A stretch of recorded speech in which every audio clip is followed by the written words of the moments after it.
Oso interesgarria. Reala. Muy cercana. Praktikoa. Hunkigarria izan da. Me ha parecido que es muy necesario y sobre todo bastante duro. Al principio los alumnos estaban como un poco dispersos, jijiji, jajaja.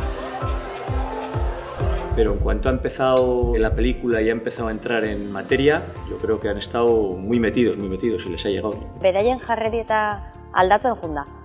La verdad que para abrir un poco los ojos y darte cuenta de cosas que no ves, ha venido bien. Me ha hecho reflexionar sobre todos los peligros que conlleva la carretera. Alcohol, cansancio, distracción y velocidad. ¿Por qué los 3 asesinos? Porque son los que más muertes y daños causan. Gauza bat egin baino lehen, kontsekuentziak zeintzuk izango diren jakin behar ditugula. Sabía que había muchos accidentes, pero no tantos. Las cifras me han impactado. Eta zenbakiak baino importanteagoa, iruditzen zait, da zenbaki horiei gainera izen eta abizenak jartzea.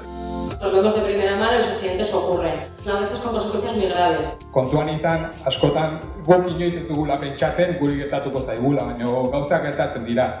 Pensar que una cosa que te pasa en un instante que te vaya a durar toda la vida. He visto que mi hermano participa en el evento porque también tuvo un accidente con una bicicleta, se cayó y se partió la columna vertebral. No solamente su vida, es también la vida de sus padres, de sus hermanos. Y sin embargo a mi madre nunca nadie le ha considerado una víctima. Como estaba bien físicamente, pero yo creo que ella fue la víctima principal de este accidente. Pero que es la realidad y que por lo tanto, aunque estamos impactados y afectados, también creo que es una buena fórmula para que nos podamos concienciar y sensibilizar de que solo tenemos una vida. Nos ha ayudado a mentalizarnos a todos. Niñezeko gida baimena, baina ataratzekoan kontu gehiago izango dut.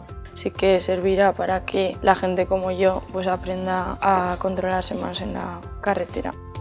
Eskerrak eman nahi dizkizuet. Ze inoiz ez gea benetan konstiente ez dauzkan ondoriok eta gero datorren guztia.